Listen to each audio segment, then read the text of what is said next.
This video is 10 places to attract wedding invitation clients. I have another video all about marketing that will kind of dive deeper, but these are just kind of 10 overview places that you might be able to find new clients that you may not have explored yet. So let's dive in.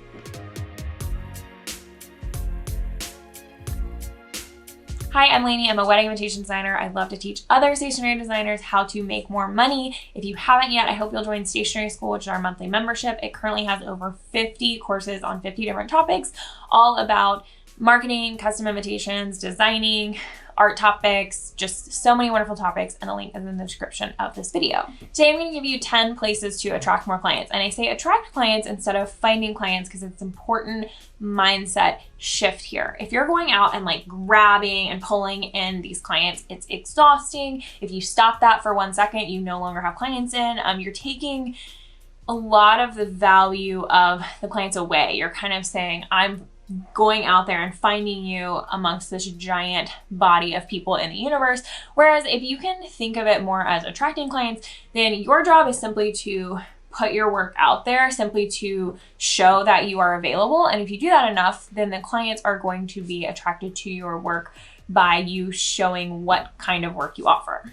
So this mindset shift is really powerful because it makes it feel just calmer, easier. You remember that the clients out there looking for the work like you are coming to you, and your job is a lot simpler. You're not going out and sorting through a billion people trying to find the right ones, but you're simply showing the type of work you do and the type of clients you want to work with and trusting that they are going to find you by you sharing it in the right places. So what are the right places? I'm going to give you 10 of those today, and we have a free ideal client worksheet on our blog. I'll link in the description of this video where you can kind of get some more ideas on which of these places are going to be best for your ideal clients. Then once you're ready to dive into marketing in any of these places, we have videos on most of them in Stationery School that go a lot deeper. So I hope you'll check that out. The first place to attract wedding invitation clients is social media. This one is just so obvious. I get so many clients from Instagram. TikTok is really popular these days. Facebook is amazing, especially if you're trying to capture maybe an older audience, like mother of the bride, mother of the groom kind of audience.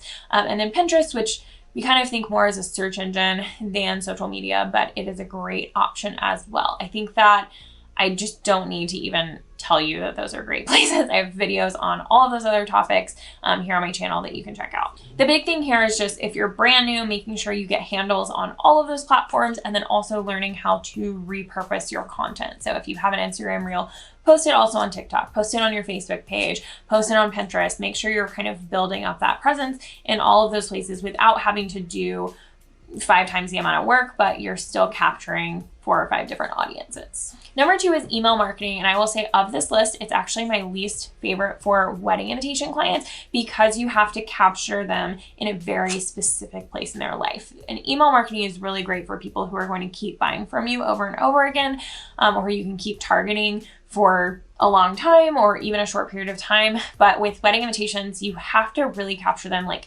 in this tiny space in their life.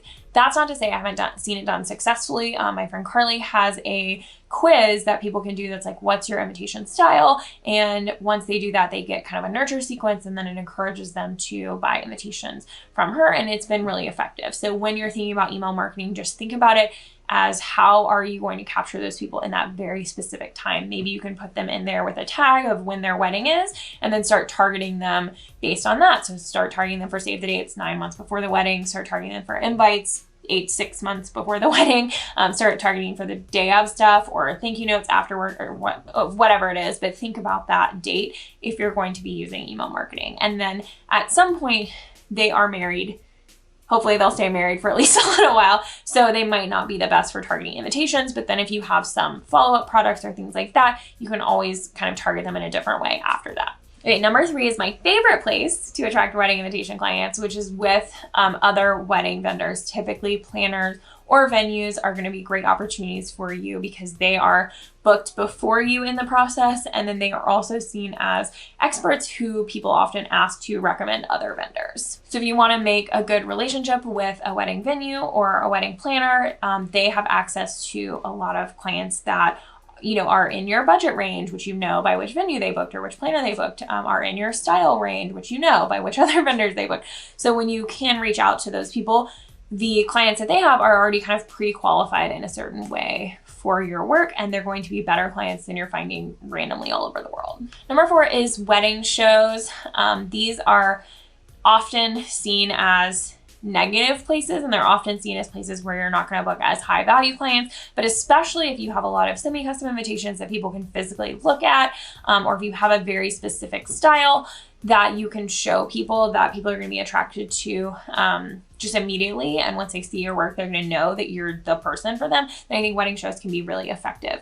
Big things here are just making sure that you take advantage of them. You know how many people are going to be attending, where they're at in their planning process, what their kind of budget or style is, if that's targeted in any way, and then how you're going to be able to contact them before and after the show. Number 5 is Etsy, another one that I think people are negative towards a lot.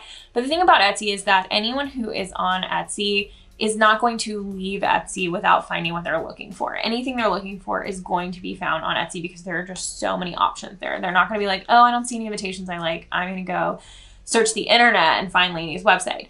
They're only going to find something on Etsy. And if they don't find your stuff, they're going to find someone else's. So what I think about Etsy is that it's this marketplace that is contained within Etsy, and you're not going to find them on your website. You're not going to find them in another way. So you might as well be on Etsy in order to capture them. I do think Etsy is slightly better for semi-custom templates, not super duper custom invitations, but that's not to say that you can't find those amazing clients on there as well. The big thing is on Etsy, people kind of like to see what they're going to purchase. And maybe they'll say, can you do this in a different color? Can you do this in a different layout? But they like to see an idea of what they're going to purchase. So you can't just say, you can't just put up a blank space that says fully custom invitation and expect them to want to buy it because they're not seeing anything before purchasing. Okay, number 6 is like the Knot, Wedding Wire, wedding websites. These used to be free, and if you have a free one, great.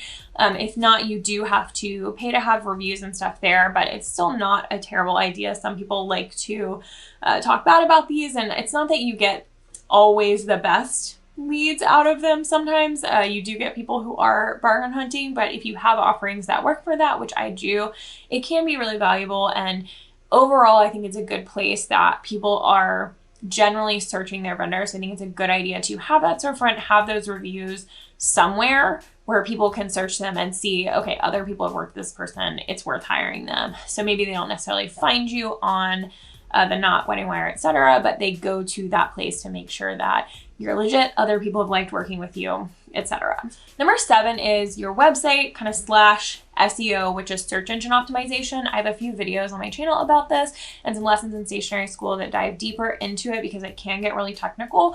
But this is just having a website presence. And this is anyone who's searching on Google. This is going to work especially well if you have a very particular niche or a particular geographic location. SEO loves like the invitations near me, that kind of thing.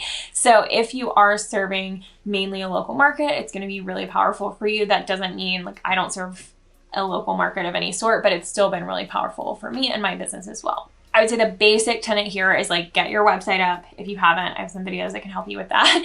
And then secondly, like blogs and just putting additional pages and resources out there with text content that's going to be keyword optimized. Again, I have some other videos explaining what that means. That's going to be really powerful for your business. Those are kind of the basic steps. Get your website up and then kind of start adding more text content that's going to be keyword optimized and really powerful for people who are what people are searching for on the internet already. This is my favorite traffic because it's free. You have to do work to get it, but it's generally free. You're not necessarily paying for it. And it's traffic that continues to build. So every time someone comes to your website, has a good experience, gives these indicators to the search engines, it's going to keep building on itself, and then more people are going to be able to come to it. You also have full control over this traffic. Like if Etsy goes down, what are you going to do with all that traffic? But this is something that like, as long as the internet exists and, you know, WordPress or Squarespace or whoever you use to host your website, you're still going to have full control over that traffic, which is really nice. It's also grabbing traffic from people who are already searching. So these who are looking for what you offer, and SEO is just a way of telling the internet, like, I have that thing that people are searching for, and kind of communicating with the search engine in a language that it understands to connect you to the people who are already searching and already in a place of wanting to buy what you have. If I had one piece of advice for any business owner in 2022, I would say learn SEO, get good at SEO. It's going to be the best thing that you can do for your business. Number 8 is kind of SEO-like, which is running ads. You might not be ready for this, but if you are, some of my favorite ads to start playing with are Pinterest ads. What's cool about this is like any views that you get on your ads that you pay for, if you stop paying for that ad later, all those views are still going to be on that pin, so that pin's still going to be doing well. Another one that I like is Etsy ads. They're not always 100% effective, but like you can play with them and see which listings they're going to work really well for. The big piece of advice here is that you can't throw money to improve a bad product. So this is not throwing ads at products that are not doing well to try and get them to do well. Those products, you need to ask yourself why they're not doing well. Is it my pictures? Is it my conversion? Is it something confusing in my description, etc.? But if you can throw ads at products that are already doing well, that have good conversion rates, that's just going to increase the number of people who are seeing them. And if they're already doing well and converting well, then that's just going to build, and it's going to keep making you more money. So love Etsy ads, love Pinterest ads. Some other, you can do Google ads, YouTube ads, all these other things, but they're a little bit more complicated. You could start by like boosting a post on Instagram or something that's doing well already to try and get a little bit more traffic. So those are ways I would kind of dip your toes into ads. And then I would honestly hire someone if you're ready to really do ads on a larger scale. Okay, number 9 is like local groups and clubs. So if you go through this ideal client worksheet that's on my blog and you say, hey, all of my ideal clients love book clubs. They're really bookish people, or all my clients are really into dogs. What can you do to just get around more people who are in book clubs? You can join book clubs. What can you do to get around more people who like dogs? You can take your dog to the dog park. You can join like dog mom groups on Facebook that are local to you. I don't join these with the only purpose being to get clients, because I think that's spammy and salesy and it's not going to get you what you want. But I join these with the purpose of I'm going to learn something. I'm going to make some connections in my local area, and potentially some of those are going to turn into clients or turn into, you know, people I know who refer me to people they know as clients, because we have this positive relationship. This also works with philanthropy groups, small business groups, social justice groups, mutual aid groups, all of these places that you are just coming together and getting to know other people. Those connections are never going to be bad, because number 10 way to attract client is just your personal network. So number 9 is kind of a way to grow your personal network, which will attract clients. Almost all my favorite clients have been like a friend of a friend. Not necessarily my best friends hiring me. I mean, I love when they do, but it's something that I try not to pressure them because I don't want it to become part of our relationship.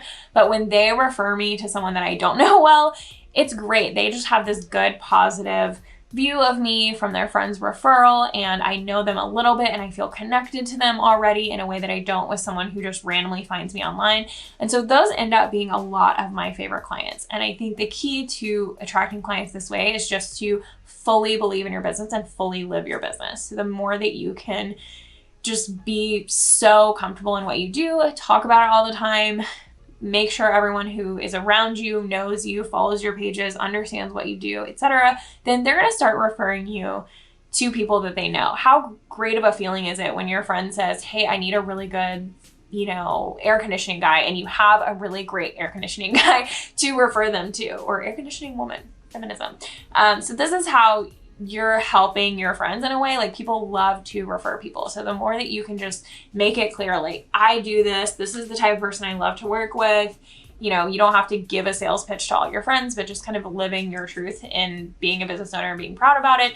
They're going to start asking those questions, and eventually that's going to inevitably lead to some sales. So I'm going to put all 10 of these back on screen for you. Some of them I love, some of them I love for certain types of businesses. So I hope we connected you with something new that you maybe hadn't thought of and can dive deeper on. You might find more information on some of these here on my channel. Also in Stationery School, our membership, we have over 50 lessons there currently. So a lot of them are on marketing. That's one of our main content pillars in the membership, and I hope you'll take a look at it. Thanks, everybody.